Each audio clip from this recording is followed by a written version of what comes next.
नमस्कार दोस्तों, हमारे चैनल के अंदर आपका स्वागत है। दोस्तों, कई बार क्या होता है कि दान देने का व्यक्ति को पुण्य प्राप्त होता है।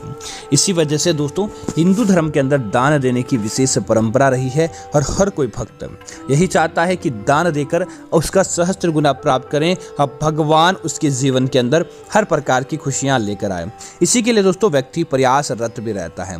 लेकिन दोस्तों अगर आप इस प्रकार से रोटी का दान करते हैं तो दोस्तों कभी भी आपको नहीं करना चाहिए, अन्यथा आप गरीबी का सामना करते हैं। अब भगवान श्री कृष्ण की कृपा और अन्य देवी देवताओं की कृपा आपके जीवन के अंदर देखने को नहीं मिलती है और दोस्तों आप ऊंचाई और बुलंदी को हासिल नहीं कर पाते हैं। तो दोस्तों आगे बढ़ने से पहले आपसे निवेदन है, वीडियो को पूरा और अंत तक देखें और साथ ही साथ हमारे चैनल को सब्सक्राइब करते हुए कमेंट के अंदर जय श्री कृष्णा जरूर लिखें ताकि सही और सटीक जानकारी आपको मिलती रहे।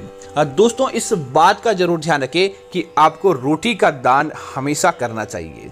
अगर आप पैसों का दान करेंगे तो आपको फायदा हो ना हो, लेकिन शास्त्रों के अनुसार अगर आप अन्न का दान करते हैं तो दोस्तों निश्चित तौर पर आपको फायदा प्राप्त होगा है और आपके जीवन के अंदर कभी भी किसी प्रकार की समस्याएं नहीं आती है।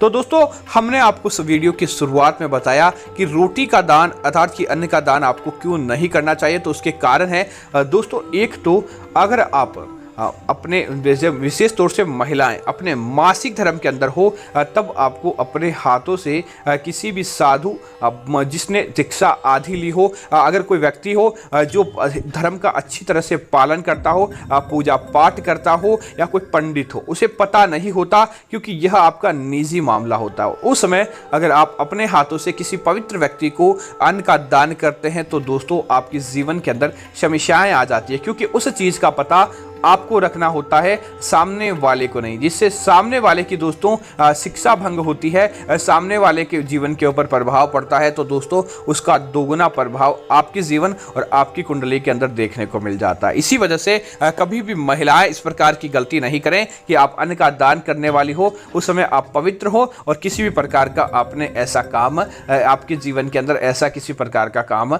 नहीं चल रहा हो। इस बात का आपको जरूर ध्यान रखना चाहिए। दोस्तों दूसरा इस बात का ध्यान रखें, कई बार हम खाना खाने बैठते हैं और गलती से पैरों की ठोकर थाली पर लग जाती है, जिसकी वजह से उस भोजन को अछूत माना जाता है। उसके बाद अगर वो कोई सदस्य उस भोजन को ग्रहण नहीं करता है तो दोस्तों इस बात का ध्यान रखें, किसी अन्य मनुष्य को भी, अन्य व्यक्ति को भी ठोकर लगा हुआ भोजन भूल कर भी दान नहीं करना चाहिए। हाँ, ठोकर लगा हुआ भोजन आप आपके आसपास किसी भी पशु को खिला सकते हैं, किसी जानवर को खिला सकते हैं, लेकिन किसी दूसरे मनुष्य को ठोकर लगा हुआ भोजन आप खिलाते हैं तो दोस्तों उस ठोकर का प्रभाव आपके जीवन और आपकी जिंदगी के ऊपर ही पड़ता है और देखते ही देखते आपको समस्याओं का सामना करना पड़ता है, जो समस्याएं सामने वाला नहीं ग्रहण कर पाता, लेकिन आपको उन सारी समस्याओं का सामना करना पड़ता है। इसीलिए कभी भी ठोकर लगा हुआ भोजन दूसरों को नहीं खिलाएं, इस बात का आपको जरूर ध्यान रखना चाहिए।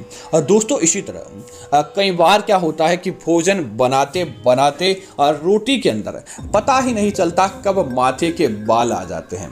अगर आप किसी व्यक्ति को दान करने के उद्देश्य से भोजन करवाते हैं, रोटी आदि खिलाते हैं और उसके अंदर अगर आपके माथे का बाल आ जाता है तो दोस्तों आपका वह दान दिया गया नागवार हो जाता है। किसी भी प्रकार का आपको उस दान का फायदा नहीं मिलता है, बल्कि आपको छोटी मोटी समस्याओं का सामना भी करना पड़ सकता है। तो आपको क्या करना चाहिए कि जैसे ही इस प्रकार की गतिविधि आपके सामने हो, अगर भोजन किसी को दान के तौर पर खिला रहे हैं और रोटी के अंदर बाल आ जाता है तो तुरंत प्रभाव से आप अन्न देव से, अन्नपूर्णा देवी से माफी मांगे और 5 बार ओम श्री अन्नपूर्णा देवी नमः इस मंत्र का आप जाप करें और उसके बाद सामने वाले व्यक्ति से क्षमा मांगकर उस भोजन को आप त्याग करवा दें। कभी भी आपके जीवन के अंदर नुकसान नहीं होगा, देखते ही देखते फायदा हो जाएगा और आप अपने जीवन के अंदर हर सुख को हासिल कर पाते हैं।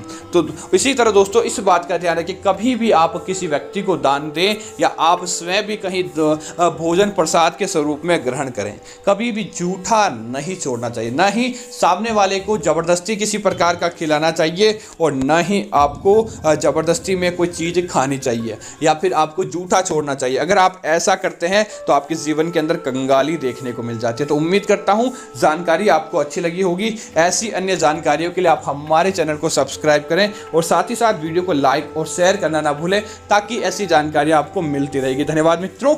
जय श्री राम मित्रों।